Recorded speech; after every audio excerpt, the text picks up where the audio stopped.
صاحبہ. آئیے یہ پہلی بار اردو میں کوئی چیز لکھ کے رہے ہیں تو بہت تالیاں بجائیے ان کے لیے.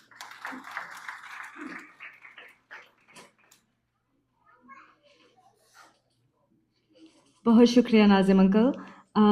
تو جیسے کہ میں نے آپ لوگوں سے پہلے کہا تھا کہ میں شاعری تو ظاہر ہے آپ میرے والد اور میری والدہ کو جانتے ہیں، تو شاعری تو خیر مجھے وراثت میں ملی ہے، لیکن اپنے عمر کے کئی افراد کی طرح میں بھی انگریزی میں شاعری کرتی تھی پہلے، لیکن مجھے لگتا ہے کہ اردو شاید میچور لوگوں کی زبان ہے.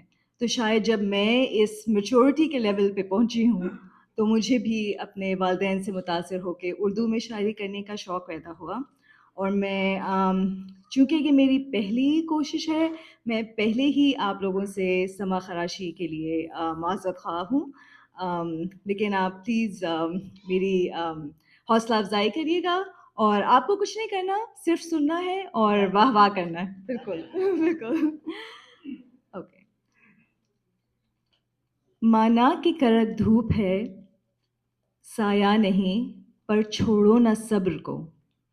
مانا کہ دھوپ ہے سایہ نہیں، چھوڑو نہ صبر کو. آنے میں کتنا وقت لگتا ہے ابر کو. بے ساختہ جو دل سے نکلتی ہے دعا، چاہے بھی تو نہ روک سکے کوئی اس کے اثر کو.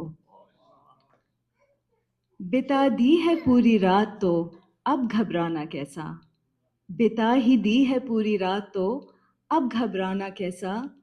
تھوڑا سا اور جاگ لو ہونے دو فجر کو. دیکھو تو صحیح یہ دنیا کتنی حسین ہے. دیکھو تو ذرا یہ دنیا کتنی حسین ہے. چھوڑو تو لمحہ بھر کے لیے اپنی فکر کو. اتنا نواز کر بھی رکھی ہے کچھ کمی. اتنا نواز کر بھی رکھی ہے کچھ کمی. آزما رہے ہو کیا تم میرے شکر کو. مانا کہ لگتے ہیں ابھی حالات مشکل.